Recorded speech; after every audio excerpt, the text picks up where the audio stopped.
So we've now created a very clear how and what. We've defined how we should do what we do, and our processes on both the leadership side and the management side align our team so that they can go away and educate our customers. Remember, we said we educate our team and our customers and our suppliers how we expect them to behave. Now, obviously, we're the experts in what we do. So even when a client comes to us and they're seemingly well educated, they're obviously not as well educated as we are. Remember the Apple MacBook example that I gave you. So let's think about that for a second. There's an adage that an educated client is an easy client. So whose responsibility is it to teach our clients better? Well, of course, it's ours. So from my perspective, knowledge is power. Now, when we start to think about this, I always take it out of the context of business for starters to use a very simple, yet I think very powerful example. See, most of us would drink wine. And if we don't drink wine, then we all know what wine is. So when I ask people, what's the least you'd spend on a bottle of wine? They can all give me a number. Let's call that X. When I ask them what's the most you'd spend on a bottle of wine, they can all give me a number too, and that's Y. Now, what does that actually represent, the gap between X and Y? Well, actually, it's our comfort zone, isn't it? It's our level of knowledge, current level of knowledge in regard to that particular thing. So basically, we can make our decisions between that comfort zone. What exists outside of that comfort zone? Well, obviously, fear. It's an emotion. And it's usually fear of loss, isn't it? So if we spend less than X, the fear is that it's going to be horrible, be like paint stripper. If we spend more than Y, the fear is that actually it's not going to be something that we particularly like, and then we've wasted our money. Now, if we put this into the context of that equation, the formula for change, what is sitting outside the comfort zone? Well, clearly, it's resistance. So we've got a resistance to change of spending less than X or more than Y on a bottle of wine. Now, of course, this exists in every single thing that we do. And usually a good indicator of whether somebody is well educated in what it is that you do or anything actually is the quality of the questions that they ask. If they're not well educated, then guess what the question is that they normally ask first? How much is it? Now, it's not because how much is it is necessarily important. It's just because they don't have a better question.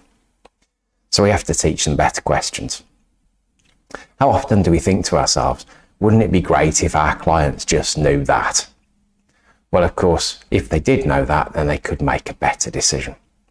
So our job really is to expand their comfort zone by expanding their level of knowledge so that they can ask better questions.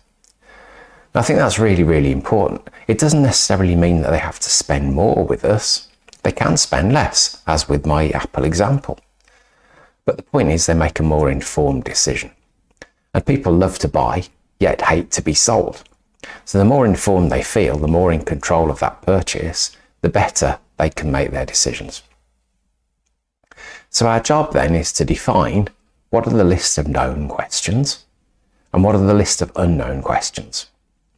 And those unknown questions are the things that only we know as the experts in our marketplace.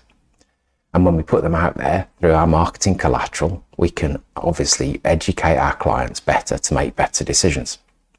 Now, obviously, if somebody asks how much is it first, there are two price objections. One is, I can't afford it.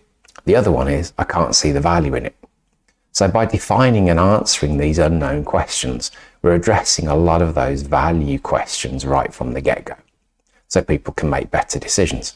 In other words, what we do is help them to increase their levels of dissatisfaction and vision, to make the left-hand side of that formula for change equation heavier, so that it will go and create that change that we want.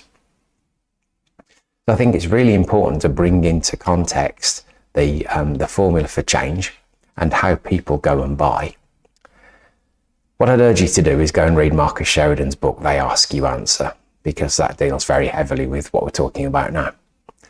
The next stage really is to start making a list of all the questions that people will ask you or should ask you about what it is that you do, and then create blogs or content around them. They can be videos, it can be written pieces.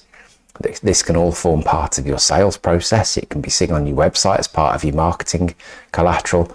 So go and define those questions and write the answers to them so you become the perceived expert in your marketplace, and then educate your clients better as part of your processes to help them make a more informed and more educated decision.